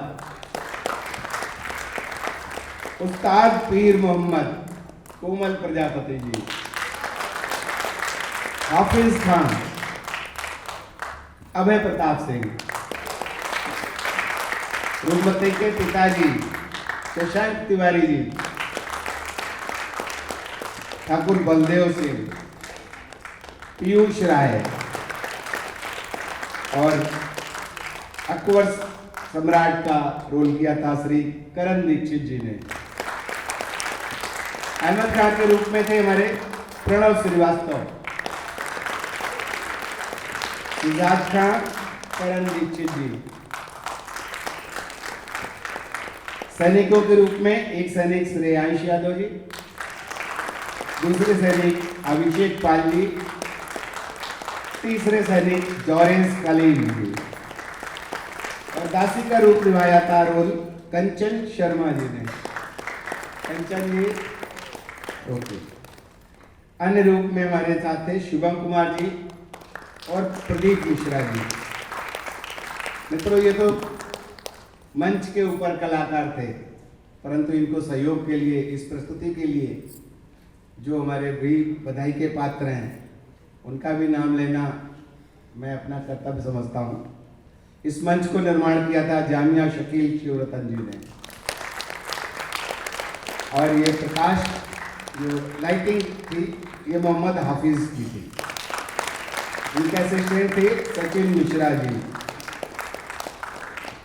पार्श्व संगीत, बैकग्राउंड म्यूजिक और लेखन, परिकल्पना और निर्देशन, ये सब कुछ हमारे चंद्रवास सिंह का।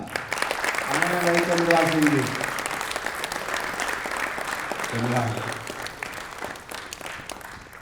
ड्रेसिंग सेंस, वस्त्र विन्यास, जूही कुमारी जो इनके असिस्टेंट हुई हैं और रूपमती की सभी जो सामग्री इकट्ठी हुई है, सब चीजें इकट्ठी की गई हैं निहारिका कश्यप जी ने। मुख्य सज्जा सचिन गुप्ता, शहीर अहमद जी ने। मंच की सज्जा की गई है हमारे आयुष प्रजापति और आर्यन कुमार ने। बहुत सुंदर। वीडियोग्राफी अनवर गेब साहब हैं क्या? नहीं है। अरे अनवर गेब साहब किधर हैं? दूर खड़े होकर हाथ लाइए। बहुत बहुत धन्यवाद। फोटोग्राफी हमारे सौरभ पांडे जी। ब्रोशर का पोस्टर बनाया है अभय सिंह और जोरेस कलीम जी ने। इसके प्रचार प्रसार अर्जुन सिंह ने संभाला और सारी व्यवस्थाएं रामकृष्ण शुक्ला जी, आर्यन प्रताप सिंह, अजय कुमार। और पूरी इस प्रस्तुति की कंट्रोलर अगेन फिर रूपमती के रूप में जूही कुमारी जी। असिस्टेंट डायरेक्टर रहे सुंदरम मिश्रा जी। इतनी सारी तालियों की गड़गड़ाहट बता रही है, सारे कलाकारों का जोश बढ़ा रही है, हमारे चंद्रवास सिंह को आशीर्वाद दे रही है। और इस आशीर्वाद और शुभकामनाओं के साथ कि बहुत जल्दी ही हम कोई दूसरी प्रस्तुति देखने के लिए यहाँ उपस्थित होंगे। धन्यवाद। Good night. मैं डॉक्टर अपने मुख्य अतिथि डॉक्टर राजेश अहिरवार जी से ये निवेदन करूंगा कि इस प्रस्तुति के लिए कुछ अपने एक्सपर्ट कमेंट और आशीर्वाद देने का कष्ट करें। डॉक्टर राजेश अहिरवार जी।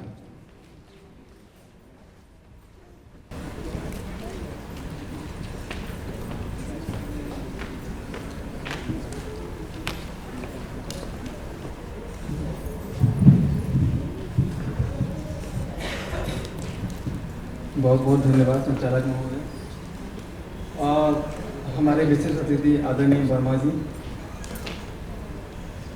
जहाँ तक इस प्रस्तुति की बात है तो निर्देशक चंद्रवास जी ने इस पूरी प्रस्तुति को एक कविता की तरह पढ़वाया है।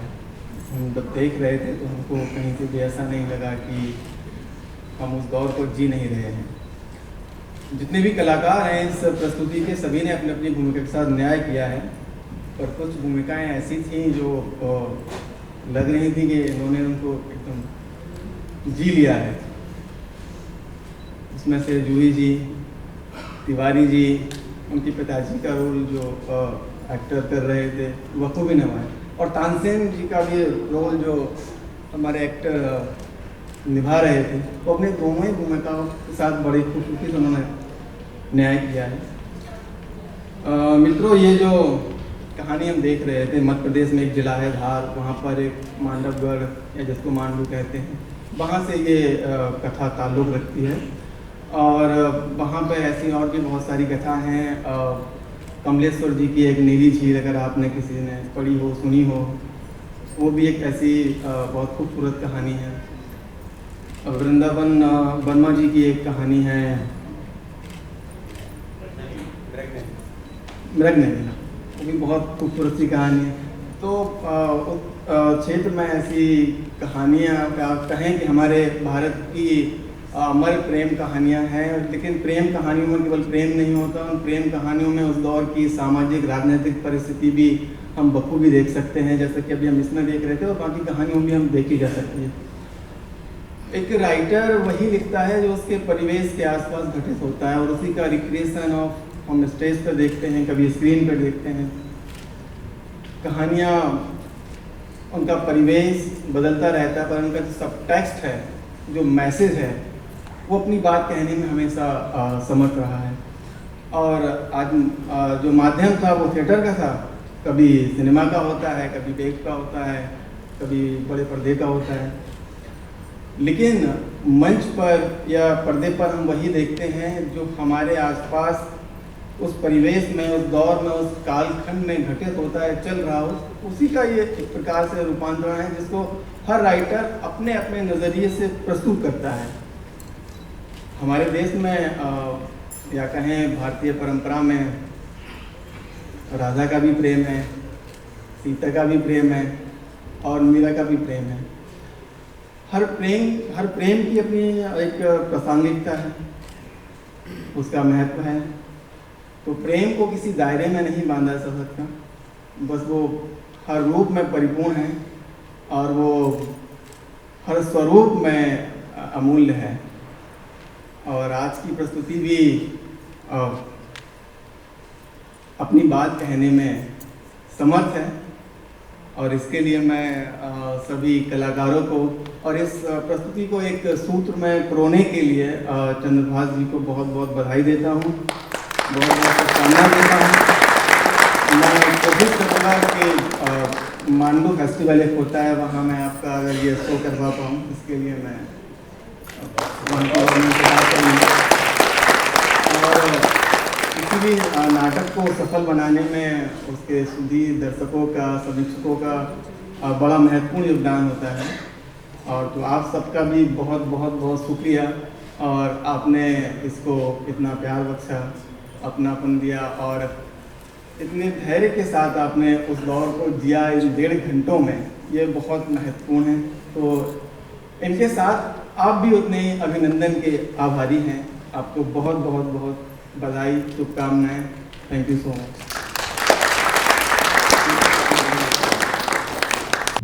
Thank you sir. आपका हम लोगों के बीच में आना ये हम लोगों के लिए गर्व की बात है जी। मैंने थिएटर को पढ़ा नहीं है, मैंने थिएटर को सिर्फ जिया है। मैं अपने आप को ऐसे लेता हूँ कि इंजीनियर दो तरह के होते हैं, एक बीटेक करता है, आईटी करता है, और एक बचपन से ही उस्ताद के साथ रह करके सीखता है। तो मैं उस्ताद वाला हूँ, मैंने बीटेक नहीं किया है। और अगर आपका सहयोग रहा, साथ रहा, तो दूरी हमारी लंबी होगी। और मुझे अभी पता चला कि आप भी बुंदेलखंड से हैं और मैं भी बुंदेलखंड से हूँ, तो हमारे लिए गर्व की बात है।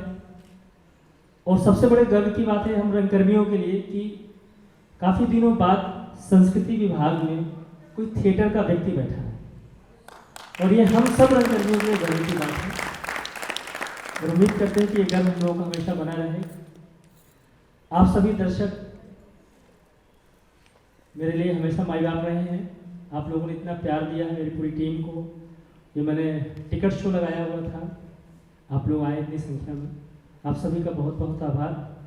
जो भी छोटी मोटी त्रुटियां रह गई हों, क्योंकि ये पहला शो है, लेखन में भी इस नाटक को लिखा, फिर इसके बाद मंच पे लाया, तो जो भी छोटी मोटी त्रुटियां हों उसके लिए मैं क्षमा प्रार्थी हूँ अपनी पूरी टीम की तरफ से। और संस्कृति मंत्रालय भारत सरकार का बहुत बहुत आभार, जिसने हमारी भारत रंग संस्था को प्रोत्साहन दिया, सहयोग दिया, जिसके सहयोग से ये प्रस्तुति आप लोगों तक पहुंच सकी। और संस्कृति मंत्रालय भारत सरकार के साथ साथ आप सब लोगों का बहुत बड़ा सहयोग है, जो प्रस्तुति आप लोगों के बीच में हुई। आप सभी लोगों का आभार, बहुत बहुत धन्यवाद।